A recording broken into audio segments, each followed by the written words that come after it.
today's recipe, you'll need a beef round roast, which I've already seasoned with some sea salt and fresh cracked black pepper. You can also make this in your crock pot or your Instant Pot, but I don't have one, so I'm just going to use a large cast iron skillet, put the top on, and let it simmer for a few hours. And then you'll need 2 jars of this delicious salsa verde from Goya. Salsa verde, mi español no es bueno, pero todavía puedo celebrar 5 de mayo. My Spanish is horrible, pero escribe así.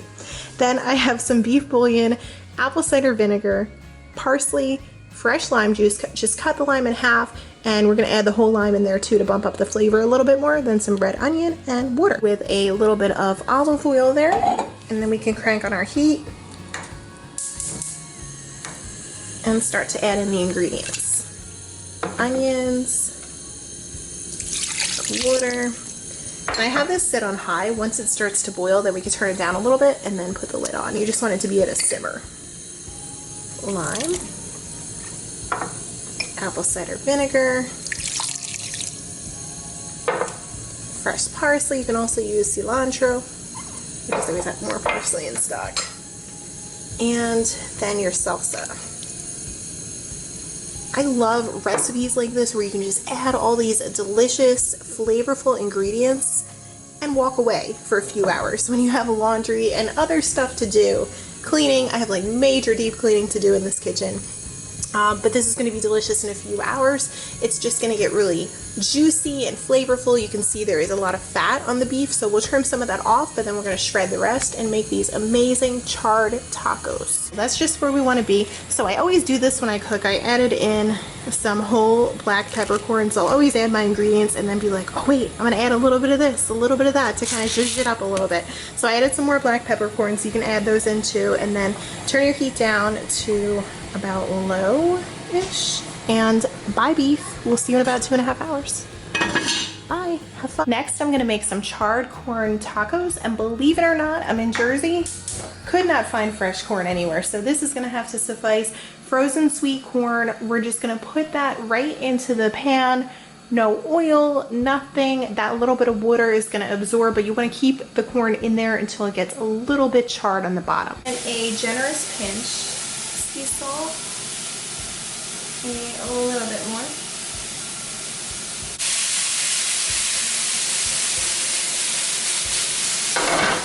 Corn is completely charred for the salsa. I'm gonna add in some diced red pepper, red onion, a little bit of jalapeno, and fresh lime juice. Then once you mix, you can give it a little taste, see if it needs some salt, a little bit of cracked pepper. Because these tacos have so many layers of spice, I like to add in a little bit of smoothness to try and balance out that heat. So I'm doing 2 avocados and a scoop, maybe a little scoop more, of plain Greek yogurt. Plain Greek yogurt is just one of those good things to always keep in. I like to mix it up with chocolate chips and honey and walnuts for dessert. And I always mix it together with avocados to make a really super quick crema as opposed to a guacamole, which requires a little bit more chopping, a little bit of this, a little bit of that. 2 ingredients, no fail. You can add a little bit of salt at the end. Usually I don't even add salt. I don't think it needs it, but it's kind of like a bumped up sour cream. And then you get the added benefits of the protein and the Greek yogurt.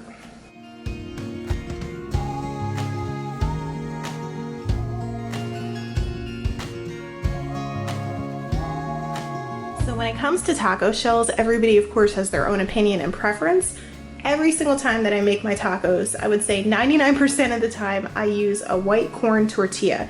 Not yellow corn, because that's really dry. I don't like the texture of that. I'm not a big fan. But the white corn, it just chars up really good if you're using a gas stove or if you're putting it on a grill. If you're not gonna do that, you could also fry them, or you could put them in the microwave if you like a soft taco, or you could just put them in a pan and let them get crunchy, which honestly that's a lot easier because you can do a bunch of them at once. The only problem with doing it on the gas stove, it takes longer because you have to do them one by one, but that's probably the way that I'm gonna do them today. I love white corn tortillas. I even like slice them into pizza size like shapes and then bake them with cinnamon and sugar. It's a really good dessert. So I put it kind of close to the edge, and I'm just gonna turn the stove on Make sure it's on a low heat. You don't want to burn them, and they only need about 30 seconds. I always add the cheese first, that way it melts a little bit with the other ingredients. This is just a blend of sharp cheddar, Monterey Jack, Asadero, and quesadilla. So your basic Mexican blend cheese that you would find in the grocery store, you can shred it yourself too. But with all the work we did on everything else, why not use a little shortcut here and there? Add the avocado crema. This is my favorite part. I love this. I could just eat this on its own, right on top of the beef. And if you want to make this vegan, you could use refried beans. You could use any types of veggies. You could use extra peppers if you want to. You don't necessarily have to have it with beef. Hit it with some of that corn salsa. I like to put that on top of the avocado crema. That way it kind of sticks to it and gives it a little bit of a glue, a base. Add some more red peppers. This guy's missing some red peppers there. This one too. This one too. And this salsa makes a great second day salad. If you have some romaine or any type of greens, you could toss it together with the salsa and a little bit of the avocado crema for leftovers. I'm gonna finish it with some fresh chopped parsley. There's no rule that says you always have to use cilantro, although that's traditional. You can use a little bit of parsley if you're just not a fan. I hope you guys have a chance to try out this recipe, something a little different for Cinco de Mayo. And if you need an idea for a side dish, you could do a rice. This one from Goya is just really fuss-free and easy, but I think this on its own is plenty. It is so filling. You're gonna have leftovers. It's plenty of food, super affordable, stuff that's easy to find, which right now is crazy because it's hard to find beef and certain things. Like I said, you can substitute that with refried beans, which is super, super filling and a really, really cheap vegan option. So if you guys try it out, let me know what you think. I hope you have an amazing Cinco de Mayo, and I'll see you guys next time.